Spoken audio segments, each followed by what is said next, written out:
Hello, folks. Welcome to Kaisers Castle. Tonight, I have another treat. I've got. Now, remember, all my guests do not need to agree with me on anything, and I don't need to agree with them on anything.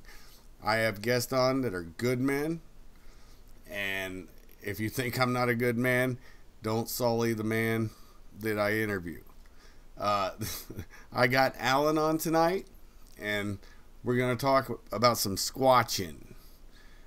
He's probably one of the most entertaining men that I know and informative. If you want to know about Bigfoot, he's the man to go to. All right, Alan, how you doing tonight, brother? Man, I'm doing really good, man. I just came off my show. I hope other people are tuning in that, followed me over, I hope. Yep. In fact, I was looking, I was trying to find I must be on the wrong channel. I don't know. Maybe, I don't know. I was trying to find the chat for this one. Huh. But I can't. I don't see it. I don't see the live part. Oh yeah, now I do. Ha. Oh, okay, cool. There we go. Well, tell him I say hi. I can't see any of it because I got everything up. So on my side, I won't be able to be entertaining in the chat. So, I tell them hi and they'll hear you. hello, folks, all of y'all. Um, like I was saying, in the chat on his show, I was bringing up. I know how deers lay, and you can see the indentation where they lay when they group up and stuff. And Alan was telling everybody from that question his first experience and just some of the stuff that he's learned is pretty cool. And all you avid hunters on my page probably know a lot of this stuff too, but it's just interesting. So I think that's a good place to start, don't you, Alan? Yeah, well, when you referred to the avid hunters, that's actually how I learned that. Okay. I mean, starting out, growing up in deer hunting and actually hunting everything, but deer hunting was like the main thing we hunt. That was our main yearly, annual thing. Even though we hunted things all year round, deer was like everybody. That was the big one we planned for. But I learned about finding deer beds and where they bed. Like on deer, they almost do the same thing as Bigfoot. Like deer like to pick a high point, like the top side of a hill, like not right on the top, but on the side a little bit. Right. That way, and where they could overlook the whole activity, right? Mm-hmm. And then if they see something threatening coming, then they just go over the hill. They get up and run over the hill, and then they're gone. Well, Bigfoot's the same way. I mean, he likes to take the high ground. Like, think of it as a military op. Right. Right. Think how military move. If a military was going to go through the woods, how would they go through the woods? That's how a Bigfoot goes through the woods. Right. On the military crest. Not quite at the top, but enough Right. that you can get over to the other side if you need to. Yep. And then when they, like, the first time, like I was talking about on the show, the first time noticed, I probably seen it a bunch of times and I didn't know what I was looking at. I found where, we were camping, and it was before I did shows or anything, you know what I mean? I knew about Bigfoot. I was looking for Bigfoot. I hadn't met Jeffrey yet or anything. I was doing my own thing, you know what I mean? Like, for a few years, actually. Right. And I'd take my whole family, kids and friends, and we'd go up camping. And while they're camping, I'm Bigfooting, And I didn't tell them because I didn't want them to be afraid, Right.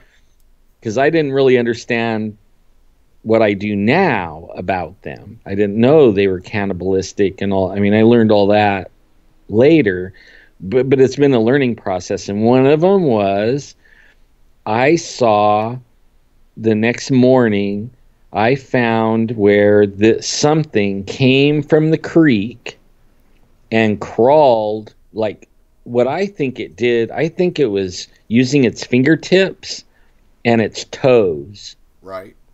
And it was holding itself probably barely off the ground. Mm-hmm.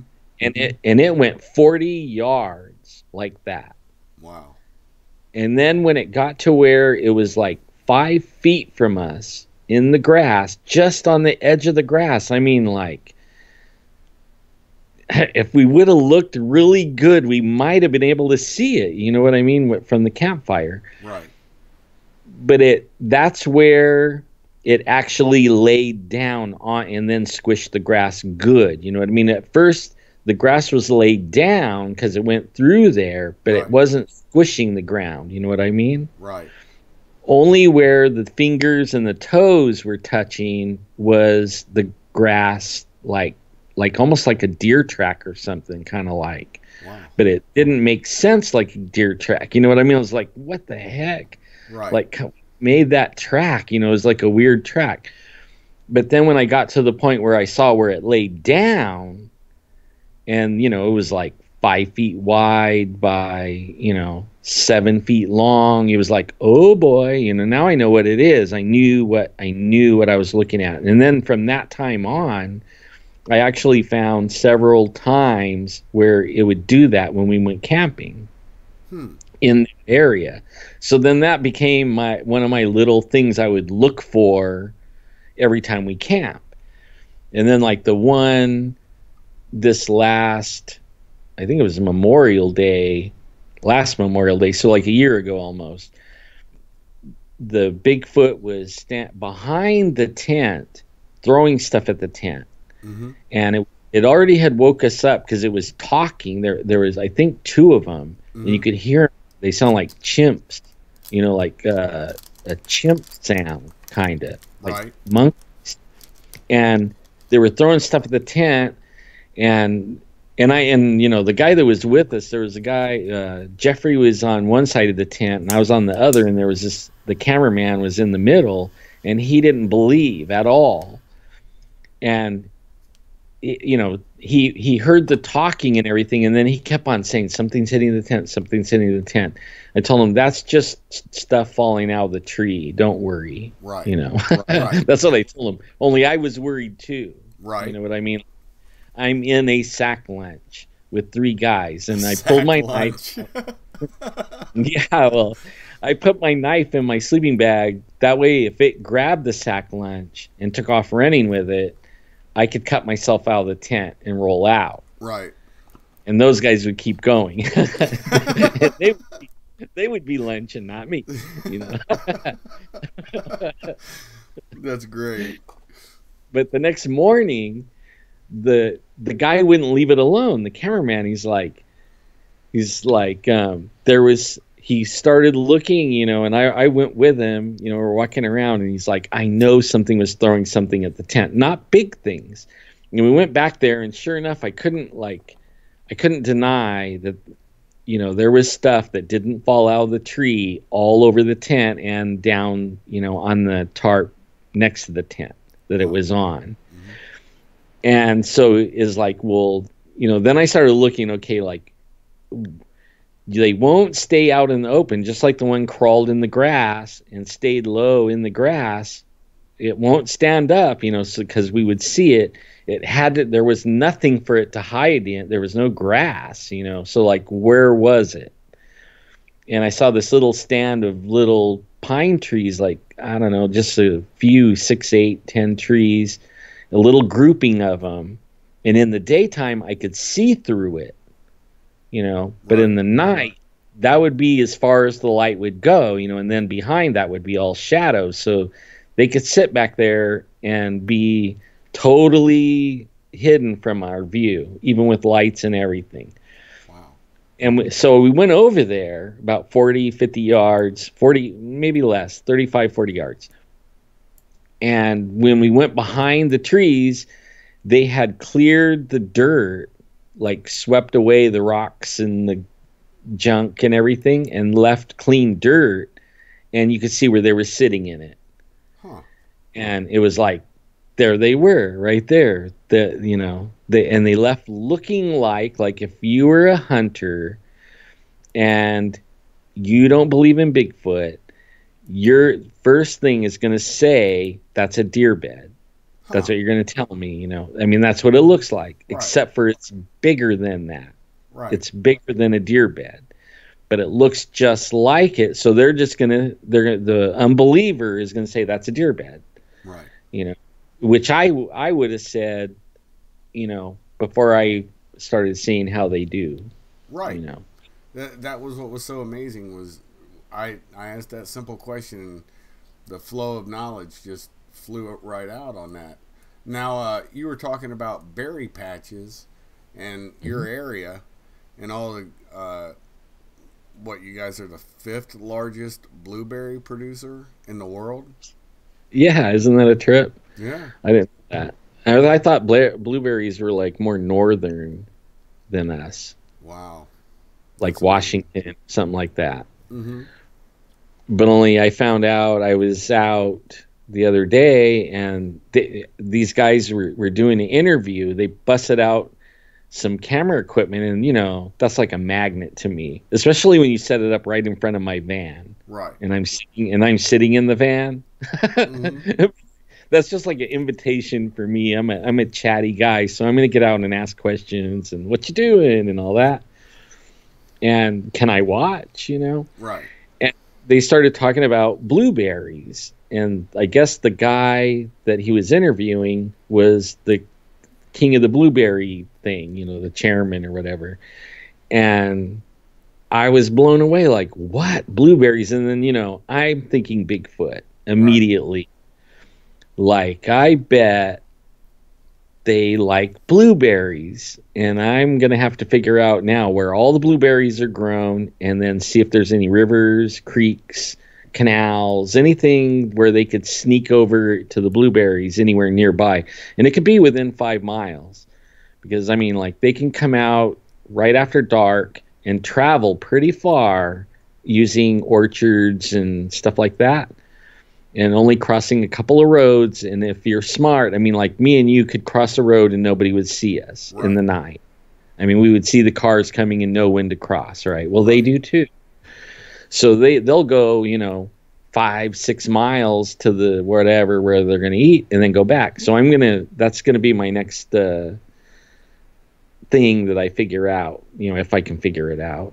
Now, did you get any leads to that mysterious box that when we were talking about that one time? That was pretty fascinating too. And the other question, I can't remember if you brought it up on your show or on the same stream we were on that night about the gentleman who was the pharmacist who had a sighting but was like trying to be low key about it.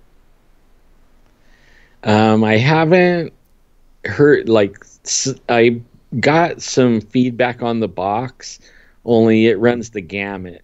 You know, like some people are saying, "Oh yeah, that is you know, that was for the Bigfoot," and then some were saying that was a gift to the rain gods, you know, so that there would be rain for the crops. And then somebody said, no, that was for the river god, you know, so the river wouldn't dry up and they could irrigate their crops. I mean, it just went on, you know. And then somebody said, hey, that could be a witch thing. And if you touched it, you just got a curse, you know. It was like, Yeah. I touched it. Oh my God, you know. Oh yeah. Man, people throw the woo woo on everything, brother. It was total woo woo. I know. There wasn't anything that was not woo woo when it came to the box. I You know, I'll know. tell you, I even thought that though. You know, Oh but I yeah. mean, like, I was looking at that box like, how come it has flags? Yeah. Like, who are they flagging me? No, yeah, like I don't know. It They wanted to was get weird, attention to pass the woo woo on to somebody. right? Oh, that's funny. Now, Yeah, and then the other one, I haven't had time. Me and the pharmacy guy haven't. Our schedule's been conflicting, so we haven't been able to get out there yet. well, that'll be cool. That'll be a nice follow up. I'll tell you the short video you had today on your show, before your show, that was an absolute lovely area. Is that one of the places that you like to go out and check out? Yeah, you know, like I'm gonna put it. I'll talk about it on your show. I wouldn't talk about it on mine because I'm actually when I get done, I'm gonna edit some video of that, Mm-hmm. and I actually interviewed three guys over there that just showed up. You know, Right. kids, and they were having the same. I mean, we've done a TV show there called Chasing UFOs for Nat Geo, Okay. and so people could look that up, you know. And I think I can't remember the name of the episode. They only did 5, so it won't be hard, you know. Right. It'll be the Fresno area or Central Valley.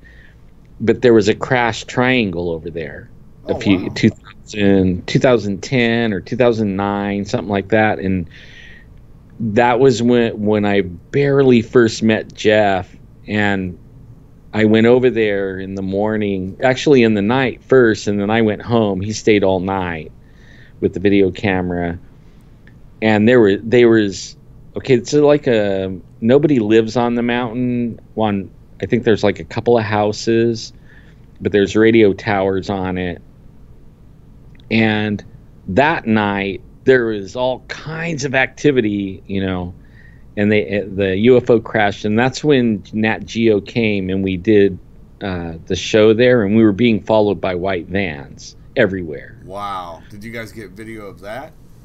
Yeah, we did, and it's on the TV show too. It was a 4x4 van.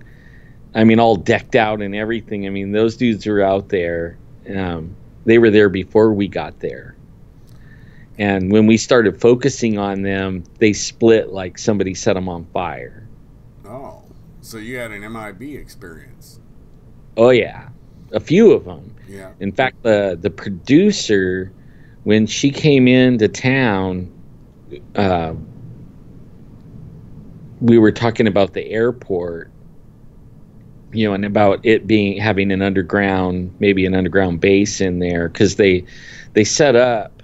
One of my friends owns a trucking, like a dirt moving company. Right.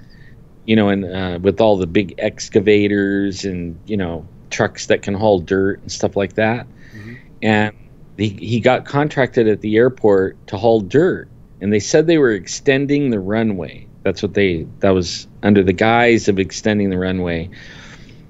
Only every night they would haul all this big pile of dirt all day, right? And they would get it down to nothing. And then the next morning when they went over there was a big old huge giant pile of dirt again. And they were hauling, you know, truckloads and truckloads, semi-truckloads of dirt away, but nobody was working on the runway. It was like, where's all the dirt coming from? You know, like, so the producer thought, you know, that's neat.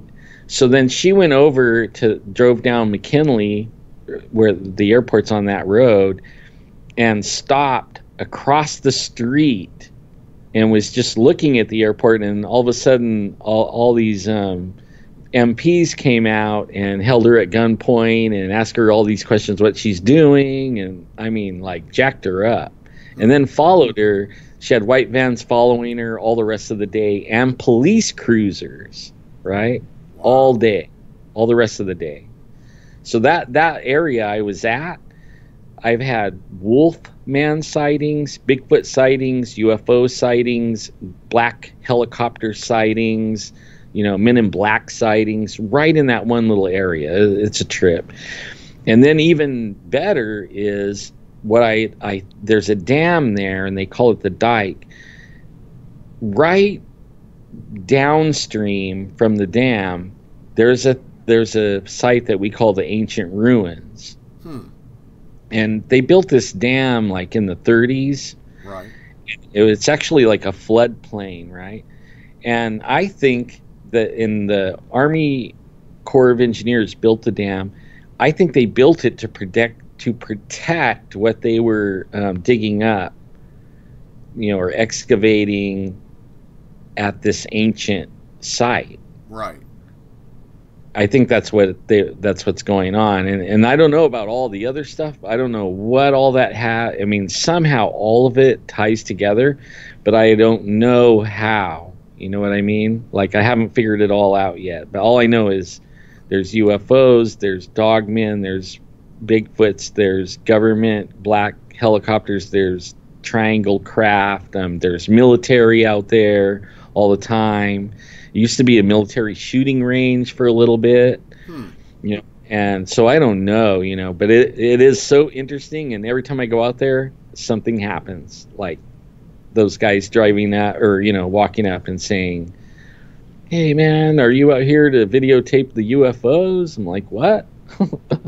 Nice. Now, I do remember back when you were on that other program, I do remember you guys would always, whenever you'd go through the airport, and there was one gentleman that used to come on the show with you guys, and he would just start out the show, I think, every time, and you guys would get pictures and videos of your airport, the Fresno airport, I believe is what it was called, and they would have Bigfoot and all kinds of supernatural stuff, trinkets you could buy at some gift shop or something. And yeah, at the airport. Yeah. Yep. And I always thought that was fascinating, because you never think of, you know, Fresno as being supernatural Bigfoot central, but in a lot of ways it seems like it kind of is. Yeah, well, inside the airport, in the gift shop is a Bigfoot section where they sell, you know, collectible, or, you know, I don't know what you call it. I call it trinkets and trash. Right. You know, but only they have that. But they also have cut off giant redwood trees in the lobby. Wow. So when you go in there, and you could even walk through them. You know what I mean? They're huge, and it's just sections of them that go to the ceiling. The ceiling is like 30 feet high, but only they have these trees in there, you know, redwood trees, and then they have the redwood fencing, kind of like if you went to Sequoia National Park, which is only an hour away, right? Right. It's only an hour from here, and then Yosemite's only like 60 miles away also. It's a 3-hour drive, but it's only 60 miles, you know, as the crow flies. So, I mean, I think that's how they get the Bigfoot thing, because it runs in all the tribes around here talk about it being, you know, they had Bigfoot wars, and I mean, there's a lot of lore over here. Now, does that trinkets and trash section have, like, because you know, in my travels, I've been, you know, to a lot of places, and it seems like, I'll tell you, like when I went to, what's it called, Stonehenge in England, they had, not only did they have books on Stonehenge, but they had books on, what do you call them, the shapes that they have on the ground in farm fields. The crop circles? Yeah, crop circles. And I got a book and a calendar at that place, Stonehenge. And then, like, in France at Pointe du Hoc, outside of it, there was a few gift shops. One of them was actually one of the old pillboxes on Normandy Beach area, but it was further away from Pointe du Hoc. And I got a couple books from there, but that's just a question I have because I'm kind of a book geek nerd. Yeah, me too. I love books too. I have collections of them. I was thinking about, like, when I make my set finally in the other room, what's my bedroom now. It really was never my bedroom. It's a motel room. I'm gonna keep calling it that because I'm not staying. I'm only there for a moment, but I have all these books. I mean, like, tons of books, and I thought about putting bookshelves and then putting all the books in it, and that would be behind me. You know, that'd be cool. Yeah, my wife said, "Don't put the books on it. Put all your trinkets and trash Bigfoot stuff." Because I have all the, you know, people send it to me, or if I find stuff, I buy it. And I mean, I have a ton of Bigfoot things. And Bigfoot beer. I mean, I got everything. You name it. Bigfoot beer? Yeah. That's wild. Where's that made? Beer. I got actually two brands. I got Bigfoot beer, right? and then I have Olympia Bigfoot beer. It's Wow. Olympia, but they put Bigfoot on the can. I have a couple of cans of that. The big cans. That's pretty neat. I got a collection of like Lucky Strike tins, Ah, and a collection of Diet Pepsi, or if you're in Europe or the Near East, it's Pepsi Light. right. I've got it written in Arabic and all different kinds of languages, but I have that's like a micro collection of trash, trinkets and trash. So I know where you're Yeah. coming from on that, man. I've got some of that in the old war room of Kaisers Castle. Yeah, I don't have any Bigfoot coffee though. Somebody in chat said Bigfoot coffee. I don't have that yet, but I'm getting it. And then Mike Escobar asked, "Have I ever talked to David Paulides?" Yes, Cool. I interviewed David Paulides 3 times already over the years. In fact, that I've been thinking about maybe. I have all the Paranormal Central shows, saved, and I've been thinking about taking out the clipping out spaces, parts of all the people that we interviewed. I mean, we interviewed Scott Walters, the guy that is on History Channel that does the digging up the stuff. Mm-hmm. America Earth, I think is what he's called.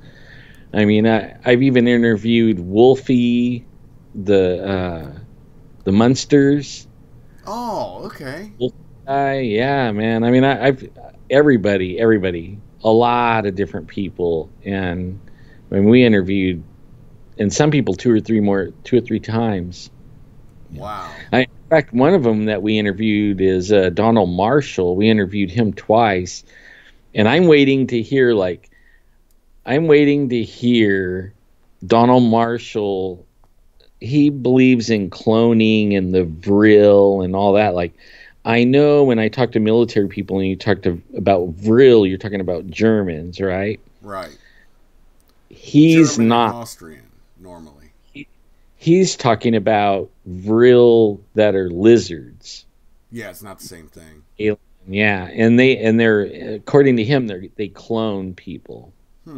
Well, you were talking about, I do remember on your show tonight, you were talking, or no, it came up in the chat. You did not talk about it, so I just lied. Somebody had dropped in about a film a long time ago, and to me, it's debunked. But if I set it up, you'll remember, I guess. Do you remember the film where Obama was speaking somewhere? And all of a sudden you see the Secret Service agent's face turn to like a lizard, but it's a trick of lighting. And then I saw somebody really Photoshop it on another video. And the funny thing is, that's the Secret Service agent, Dan Bongino. That's who that was. And they said like he was a lizard person. There's no way he's, that was a... I don't mind it when people, mistake it like the first time, because it was a trick of lighting. It actually looked like that for a second because of how the lights were moving. But then they photoshopped it and froze it. And I was like, Yeah. that was just blatant. But yeah, it came up in the chat, and I did want to let you know that one is definitely debunked. Dan Bongino's got a wife and kids. That's just not happening. Well, with me on that one, I don't know the guy or anything, but only I know how people use stuff, First, the first thing that struck me was if that guy was in that room with all those people, Yep. there would be some people running out of there. Oh, you know what I mean? Like that it was too public. You know what I mean? Like that. How do you hide a lizard guy standing up in the middle of everybody? Right. Come. That was like, come on. You know what I mean? You can pull the chain, but not that far. You know what I mean? Oh, I do. It's funny too. You know what I do for? Oh, by the way, I think we've talked about it, maybe not. I am getting ready to bounce out back to Afghanistan.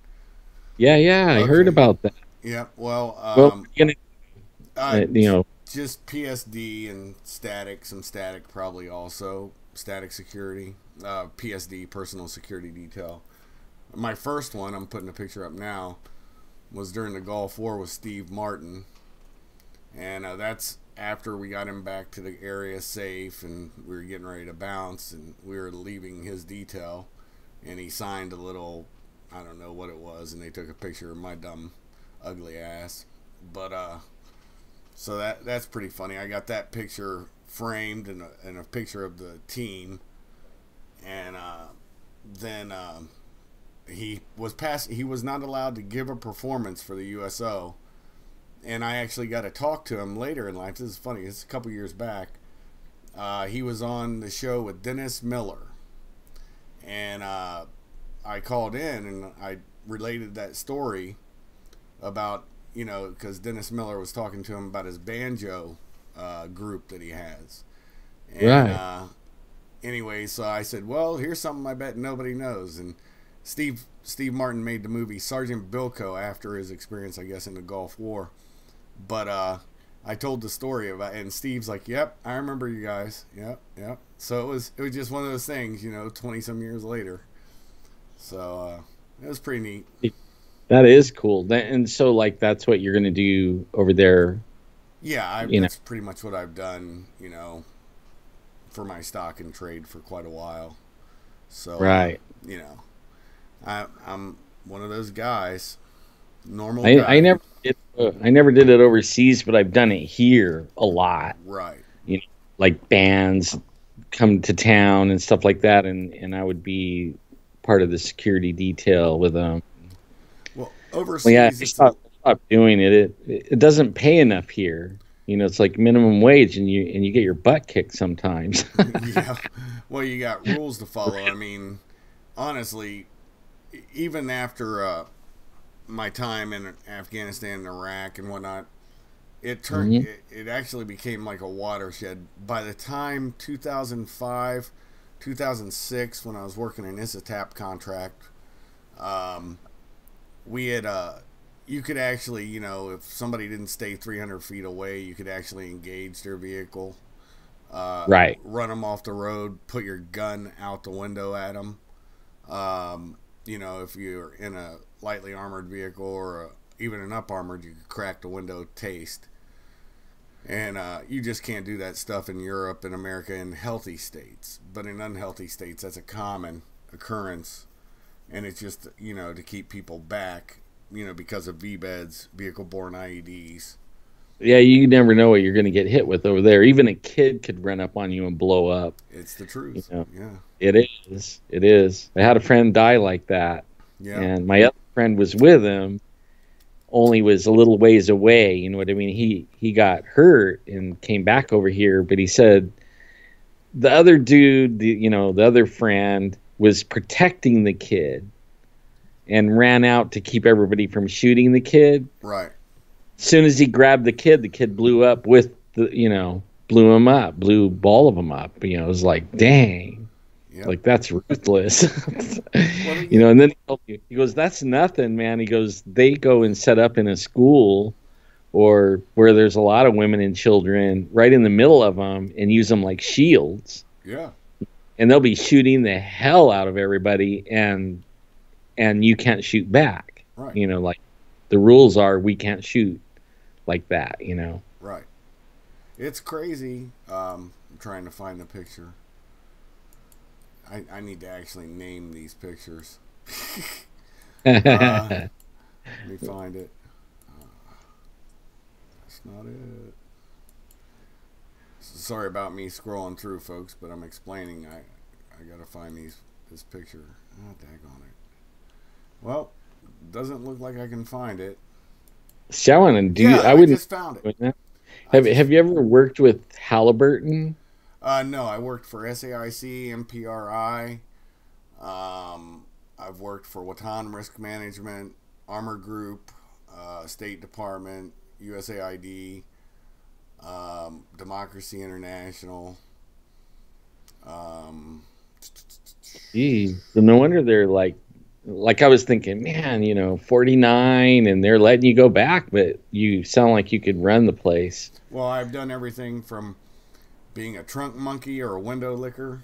A trunk monkey meaning you're in the cat vehicle, which is your close assault tactical vehicle, which you'll usually have a rear window open and the person in the back, the armor is behind him, and that's in case you're on the X and you get hit. They're gonna bring the ones to bring the hate. We call it the hate truck.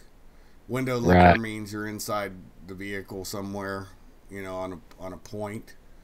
And then you have a driver. All he does is fuck all but drive. Then you have team leader and a 2IC. Team leader is the guy who's running the whole PSD, and 2IC is second in charge. I've been both those two. I've been a project manager and a program manager. So yeah, I've got a little bit of experience, but not much. Yeah, so one of the people in chat says, "Come closer to the mic. They can't hear you." I wonder if you need to turn it up, maybe. I don't know how to do the turn up thing. I think it's all the way up. Over here on the mixer, yeah, it's turned all the way up. What about inside the mixer in the OBS? Yeah, that's what I'm looking at. Oh, okay. It says Yeah, I mic don't. auxiliary. Can you hear me fine? I hear you great. Like, Okay. it sounds like you're sitting right across the room from me. The same here. Yeah. Sorry, folks. Can you hear me any better? Have somebody type. I'm now closer to the mic, because I was actually facing away from the mic when I was looking for the picture, so that might explain that. But the picture I posted, we were in a orphanage, and that picture that I posted, that's explaining what we were doing that day. We had to go do something, and we were doing security for some people, and so that's why we have Iraqi police and me and another gentleman right out by an orphanage. So that's the explanation of that picture, and that's when you were talking about kids blowing themselves up. That's normally where they get kids like that, and what they'll do is, force them to get near somebody, but it'll be a command detonated. The kid's not going to detonate it, so when the guy grabbed him, they just popped him. Yeah, somebody else is holding the detonator. Yeah. That's what I thought too. Same thing. I don't think, not unless they brainwash the kid to, like, your whole family's going to go to heaven if you blow up, something like that. Oh, they'll threaten the family and stuff. But see, with kids from an orphanage, you can tell them, you can slip this mortal coil and go be with Allah and eat dates every day. And you'll get your 72 virgins. I know the whole spill they do. Yeah. So, yeah. Evil. Twisted and evil, my friend. But let's not get into that. It totally is. Yeah. Yeah, well, like something that, with the last time we talked about that we're winning. Remember? Yep. We're winning. Man, are we winning, dude? We're winning so big. Every day. Yeah, it's so exciting. Even though I know we're only getting little tidbits of what's really going on. Right. Man, it is good. Real good. It's almost like time for the popcorn. Oh, really it is. It is. You're gonna see arrest warrants put out majorly. It's coming soon because the IG's report's coming out. McCabe's gonna squeal like the little bitch boy he is. Yeah. And they keep the misnomer. I joke around about it, but all he did was lose his LEO retirement, which basically lets him get everything before the age of 55 or whatever age it is. I can't remember now. 57, I think. So he's just going to have to wait a few years, but that can be pulled once he gets charged, because he will be. He's either lied, and Comey's definitely lied. And that's why everybody's backing off on protecting McCabe, because they realize it goes deeper. And then you're going to... Sessions quietly, and remember I told you this, and it's come to light now.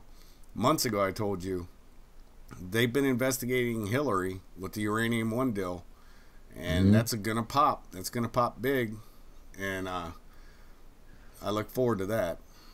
Man, I do too. I can't wait. And you like like I was getting little bits and pieces, and it was before the fact. You know what I mean? Right. Before, and actually, really, I don't know. Actually, the bits and pieces actually could have happened already. Just only they aren't letting the public know. You know what I mean? Like until it's a done deal type thing. Only what it is starting to get pretty obvious. Um, Even with the little tidbits were like what he alluding to how deep and how bad everything was and how high up it went. Now it's pretty obvious. It went straight to the top. The Right. corruption can't be denied. Yeah, the corruption can't be denied. The media is trying to twist it and spin it as much as they can. Well, But sure, they're owned by the guys that if they can't talk their way out of this, like, or media spin it, which and I get it, you know what I mean? Like they've been doing this so long, they feel like they're like you're a kid. You know, when you're a kid, you could do anything because you're Superman. You know yeah, what I mean? You're untouchable. Well, they've been doing this so long, and they've been able to be untouchable. right. And I think they're just now starting to wake up to the fact that, you know what? They just might go down. You know what I mean? Like, I have a feeling that is what's on everybody's mind now. Well, they I don't are think going to it go was down. weeks ago. A few weeks ago, I think they thought they could manipulate everything and make it still okay, you know? Oh yeah, they But, did. They absolutely did. Uh, I guarantee you, there's still people that probably think that they're going to get away with it, but the criminality is coming out. I mean, look at what they're doing. It's funny, the kids, the natural march to get guns banned and this, that, and the other by the kids. Well, look at mhm. they're cherry picking the kids. The money's coming from Soros and the Clinton Foundation and numerous other foundations. Yeah. Um, all the money's going back. Everybody can see they were all packs of. Here's one big thing on. This is probably going to be what they used to get McCabe to really turn. His wife not only took 400 and some odd thousand from Terry McAuliffe, his little campaign fund, Virginia for Victory or something for the Democrats, when she Hmm. ran, which is a direct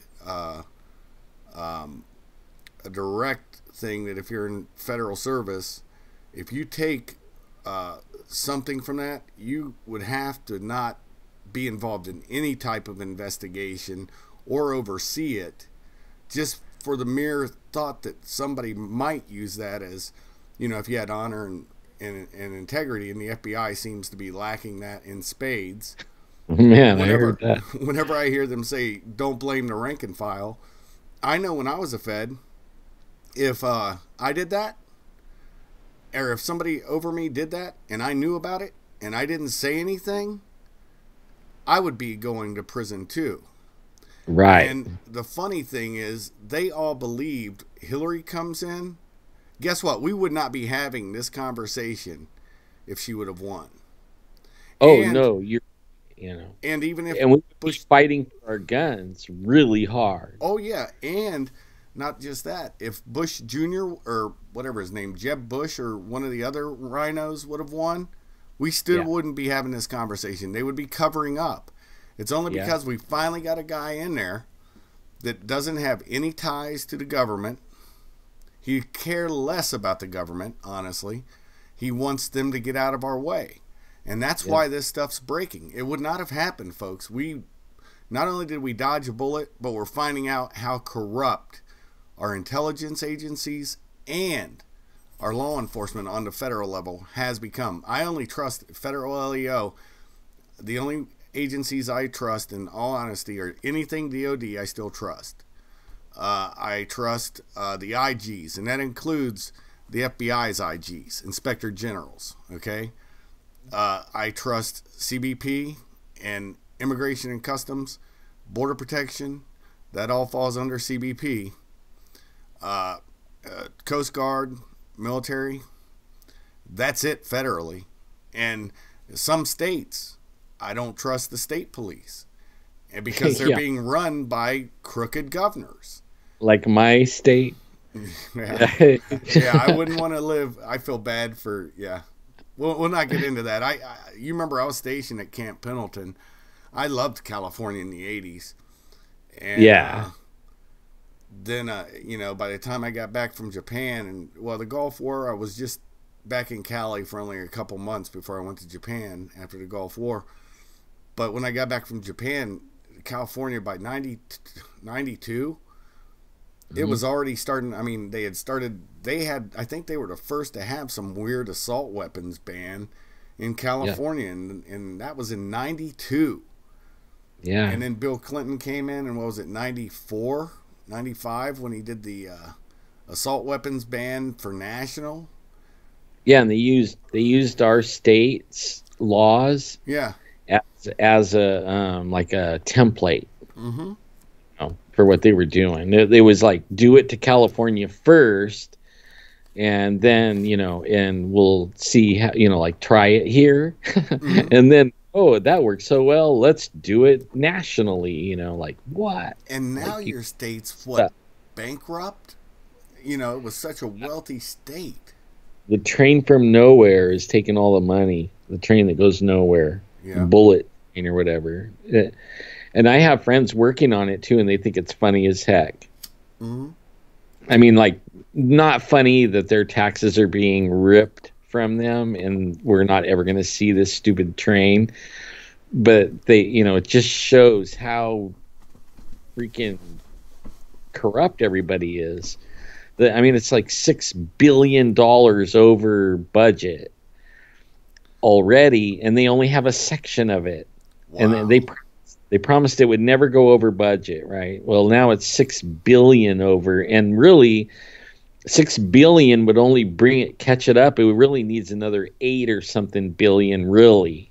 So really, they're like 13 or 14, $15 billion behind on it, and it's because everybody's like taking the money. Oh yeah, it isn't that they're using it to construct anything. They keep on saying, what, the little old lady that owned the property, we had to buy it for too much. That's bull crap, because I know in California, if they want your property, they just foreclose on it, condemn it, and take it. Yep. They don't buy land from anyone. Are you kidding? Yeah, they got the right of eminent domain, and they will use it and exercise it. I know exactly what you're talking about. And they already have. I mean, we actually were fighting for them. There's, another thing about Fresno, there's tunnels underneath the city. Right. Like where they have a ballpark, like a AAA pro ballpark that they put in. When they when they were breaking ground for that, they broke into a tunnel, into like a big room under the ground, and it had World War I stuff in it. Wow. Like pristine, like a two what do they call them, the 2.5 ton track, right? That kind of stuff. Jeeps, desks. I mean, it looked like that everybody was using it, and then they just walked away, like a just museum. A little everything, right? Yeah. I'll tell you, when I was in Berlin, you'll like this one, just because it's interesting. While I was there, and they started a tour, me and my bro Uvo went and checked it out. They were digging near the Reichstag, I think it was, and it was like a couple weeks before I got there, and they had maybe a month or two, I can't remember. It was somewhere around that time, and they hit this old place they didn't even know about that was a part of the bunker system for the Reich. Ooh. Well, they opened the door, and it's like a dining hall. All the flags, everything's in there pristine, like they just shut it up, not dirty, nothing. And they were giving a tour because it's like the only thing left from that era because of denazification.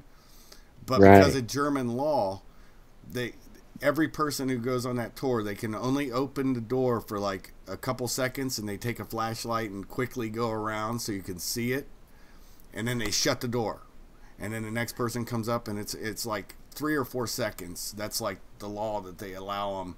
They said, yes, for history we will let you show it, but just because it's, you know, it's like a moment in time captured, right? But because of, you know, their laws they have over there, that tour guy had to jump through hoops and follow some weird rules on that. It was kind of weird, but kind of interesting at the same time, because it's like, wow, 1945, there's a time capsule. Yeah. Well, you know what they did to this one? What's They that? didn't even save it. They didn't even take anything out of it. Overnight, they pumped cement in it and filled it up. What? Because they were afraid that it would stop their construction to their stadium.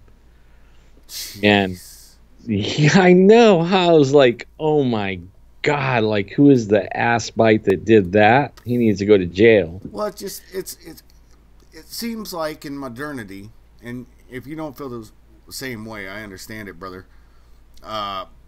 It seems like they want to take away all of history.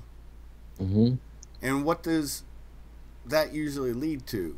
Communism, cultural Marxism. And Yeah. they erase your history so you have nothing to look back on. Nothing to actually ground you in your heritage.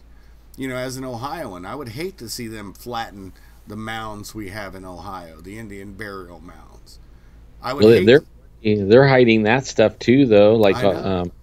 all the giants, the bones that came out of there, Oh yeah. they're gone.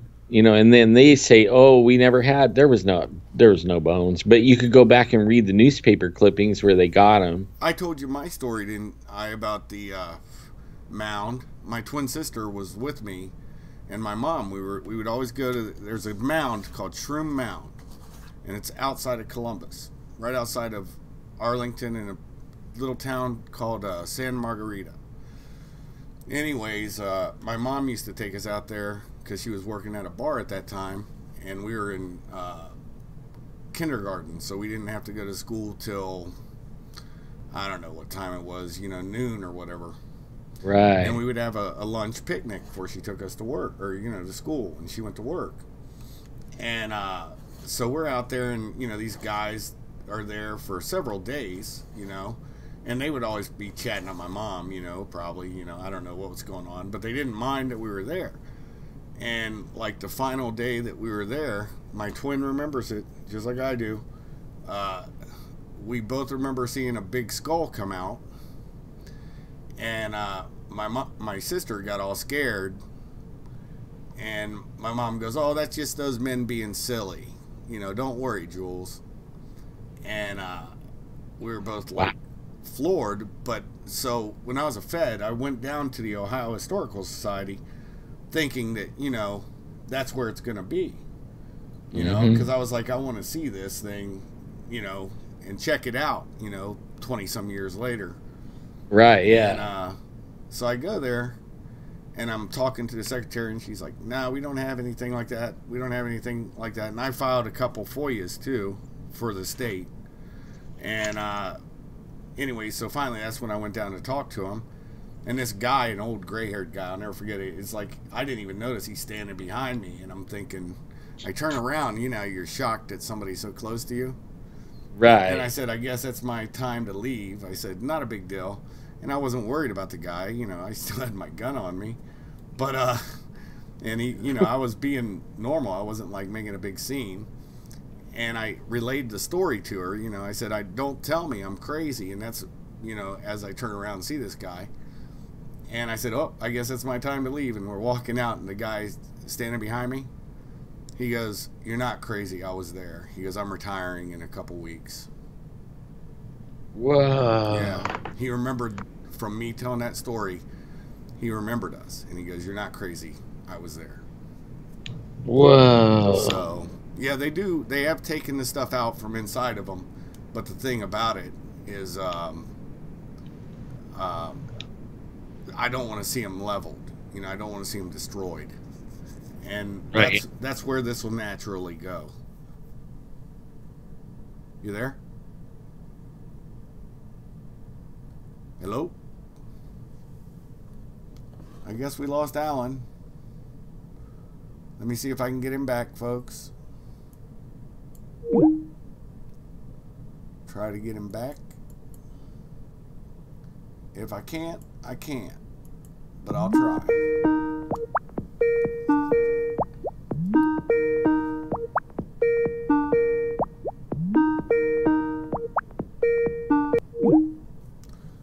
Well, maybe his computer went down, something happened, or maybe the government didn't want me telling about that story. Who knows what it was?